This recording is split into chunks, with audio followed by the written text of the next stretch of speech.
Today marks 30 years since South Dakota Governor George Mickelson died in a plane crash.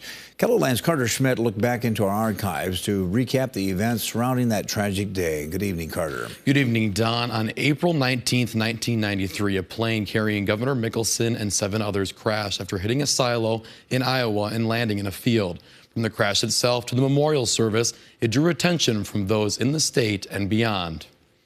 George S. Mickelson was elected governor in 1986 and attributed his victory to one thing. I just flat worked hard, and I really did.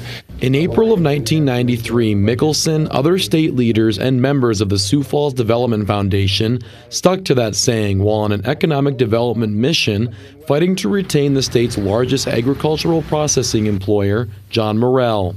On the flight back home, tragedy struck. This was the scene near Dubuque, Iowa, after the plane went down. And I just seen a big flame go up in the air, huge flame. And I never heard anything. I just seen the flames go up. I didn't even realize it was a plane. People across the region were in disbelief. The impact really hasn't set in yet, and I think that can be said of the entire state, that people just can't believe that anything so tragic could happen so quickly.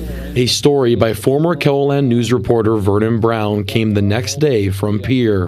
There's a heavy, hollow feeling in the halls of the South Dakota State Capitol today. The governor's staff and cabinet members consoled each other this morning in their first meeting since their leader's death. I think we're all just kind of in limbo. It's just, we guess it happened, and we're not denying it, but we just can't accept it yet either. That same day, Lieutenant Governor Walter Dale Miller was sworn in as the state's top leader. Yesterday, our friends and our governor was taken away from us. Later that week, friends, family, and fellow politicians gathered at the state capitol for Mickelson's memorial service. What you see is what you get.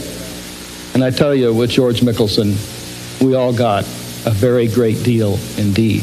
It was a somber moment as Mickelson was taken from the Capitol building and laid to rest. And an event was held at the Sioux Falls Development Foundation to commemorate the 30-year anniversary today. Sioux Falls Mayor Paul Tenhaken also proclaimed the day as Economic Development Leadership Day to honor all those that died aboard that plane. I put together a story about that event that aired earlier today that you can find on our website.